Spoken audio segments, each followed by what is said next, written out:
Do I have everybody's attention now?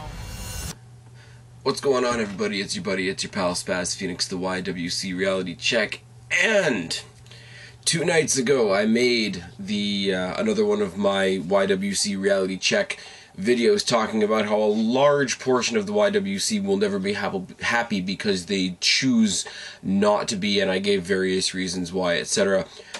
The video got a lot of response, as I knew it would. Obviously, a lot of people telling me I'm off my rocker, I should go fuck myself, etc. A lot of other people gave me a little bit more hope than I thought there was, backed me up, and all those kinds of things. People came back and said, hey, you know, WWE's not so bad. I've got one issue here, the other issue there, and I'm glad for that. I really, really am, because I never said, you know, as much as certain people out there are trying to paint me this way, I never said I was coming up on here on my video, on my channel, etc., saying that WWE is perfect, because it's far from perfect. The only thing that video was meant to do is attack, or not necessarily attack, but address the people that are saying there is absolutely nothing of value in the WWE. And I think I did that. I think I got everything off my chest that I needed to in that video. The one comment, or the one little niche of that video that seems to be getting the most attention and seems to be getting me the most heated feedback, though, is the very, very last part that I stuck in there, and I talked about how everybody in the YWC has a push my guy mentality. And it's true, and I don't care what a good person you are, what a, you know, this or that, or whatever you think of yourself. Everybody is guilty of this to a certain extent. Me, I like a few guys, I don't like a few guys. Do I want to see my guys succeed? Obviously. Do I try to get outside that bubble and appreciate the rest of it for what it's worth? Absolutely. But there are people out there that saddle up, ride one guy every week, every month, every pay-per-view, every show, etc., and their entire enjoyment of the product is based on what happens to that one character.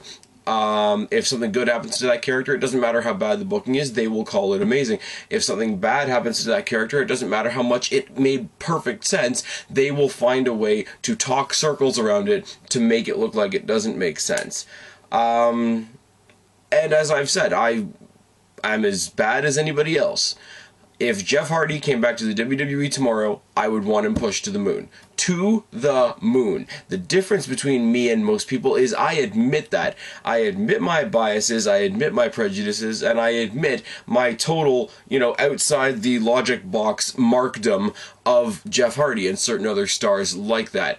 What I want to do for all these people out there that say, oh, no, not everybody has a push my guy mentality, definitely I'm not like that, whatever, I want to give you an opportunity for redemption. I want to give each and every one of you a chance to stand, metaphorically speaking, face to face with me and prove me wrong. I'm going to lay that opportunity at your doorstep, because in my mind and in my heart, I don't believe any of you are going to actually take me up on this. But here is my challenge to all of you. Pick one thing you love and one thing you hate about wrestling. Now, they can be superstars, they can be gimmicks, they can be storylines, feuds, shows, pay-per-views, match types, outside the ring characters, anything you want. Pick one thing you love, pick one thing you hate. And what I want you to do, that one thing you love, I want you to admit 3 of its flaws. That one thing you hate, I want you to pull out 3 positives from it. And because I'm the one laying down the challenge, and because I don't put myself above anybody else in the YWC, I really, really don't. I'm equal with everybody else. I'm not on some higher plane. I'm not here to judge anybody. Because I am the one laying out this challenge, I will go first. I am Jeff Hardy Mark, #1. I guarantee it. Jeff Hardy isn't as fast as he used to be. Has had, and it continues to battle, tremendous drug issues. And the pay-per-view match, I don't remember what it was, the pay-per-view was called. I think it was Turning Point or Victory Road. The Victory Road incident with Sting was an absolute wrestling debacle. One of my most, I guess you'd say, ashamed moments of being a wrestling fan since I first turned the TV dial on to pro wrestling. There you go. Love Jeff Hardy, but no, he's not as fast as he used to be. Yes, he's had a hell of a lot of drug issues, and the 30-second match he had with Sting was embarrassing. Now, somebody I can't stand, yes, I'm going to go for the easy one. I'm going to go for John Cena.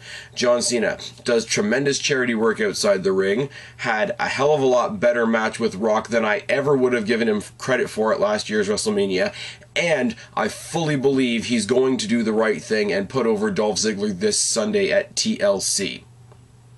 There you go. 3 knocks on Hardy, 3 big boosts for John Cena from me. I lay it down to all of you guys now. If you truly want to believe, or if you truly want to get in my face and tell me that I'm wrong, and tell me that the entire YWC is not biased, does not have an individualized push my guy mentality, make a response to this video. Prove me wrong. I want you to prove me wrong. I guarantee you nobody's gonna do it. Anyways, I'm leaving it at your guys' feet and I'm going to bed because it's ridiculous o'clock in the morning. But I've been Spaz, your YWC reality check. Subscribe up there, talk down there, start a conversation, keep this conversation going, prove me wrong. I will talk to all of you guys later, but for right now I am tagging out. Bye. Get up, come on, get down.